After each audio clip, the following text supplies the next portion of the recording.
السلام علیکم۔ نیا پاکستان قائم علی آپ کی خدمت میں حاضر ہے۔ دوستو، ویڈیو کا آغاز کرنے سے پہلے اگر آپ ابھی تک نئے پاکستان میں شامل نہیں ہوئے تو جلدی سے سبسکرائب کے بٹن پر کلک کر کے شامل ہو جائے اور ساتھ والی بیل آئیکن کی علامت پر بھی کلک کریں تاکہ نئے پاکستان کی تمام خوشیاں آپ کو ملتی رہیں۔ تو چلو دوستو، ویڈیو کا آغاز کرتے ہیں۔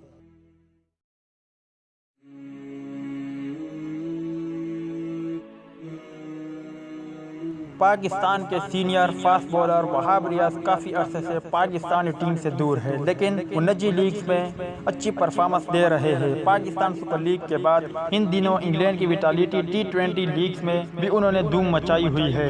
اپنے ٹیم ڈربی شائر کے لیے 152 رنز کے عوض 15 وکٹیں لینے میں کامیاب ہوئے ہیں۔ ایک انٹرویو میں وہاب ریاض نے کہا کہ پاکستان جیسی مضبوط بولنگ لین میں مستقل جگہ بنائے رکھنا کبھی آسان نہیں ہے۔ پاکستانی ٹیم حالیہ دنوں میں بہت اچھی کارکردگی دکھا رہی ہے، لیکن اس ٹیم میں جگہ بنانا کسی بڑے چیلنج سے کم نہیں۔ جہاں اتنی عمدہ بولنگ لائن ہو، لیکن میں جانتا ہوں کہ میں نے قومی ٹیم میں اس وقت ڈیبیو کیا تھا جب ہماری بولنگ لائن انتہائی مضبوط تھی، اور مجھے یقین ہے کہ میں ایک بار پھر ایسا کر سکوں گا۔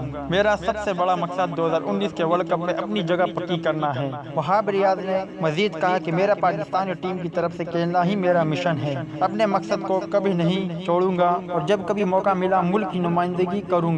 جب وہاب ریاض پاکستان ٹیم سے ڈراپ ہوئے تھے تو مکی آرتر نے ٹریننگ سیشن میں ان کے کام کے انداز پر تنقید کی تھی، تاہم پیسر نے اس تاثر کو رد کرتے ہوئے کہا کہ مجھے یقین نہیں کہ دراصل انہوں نے میرے انداز ٹریننگ پر تنقید کی تھی۔ انہوں نے میرے کھیل کے ان ایریاز کی نشاندہی کی تھی میں جس میں بہتری لا سکتا تھا۔ تو دوستو، یہ تھی وہاب ریاض کے حوالے سے کچھ تو دوستو، امید کرتا ہوں آپ کو ویڈیو پسند آئی ہوگی، تو لائک کریں، شیئر کریں، سبسکرائب کریں اور بیل آئیکن پر ضرور کلک کریں۔ میری دعا ہے کہ اللہ تعالیٰ آپ کو، آپ کے گھر والوں کو، آپ کے دوست احباب اور رشتہ داروں کو سدا سلامت رکھے، اور اللہ تعالیٰ سے دعا ہے کہ غم آپ کے قریب بھی نہ آئے اور خوشی کے بارش آپ پر ہمیشہ برسے۔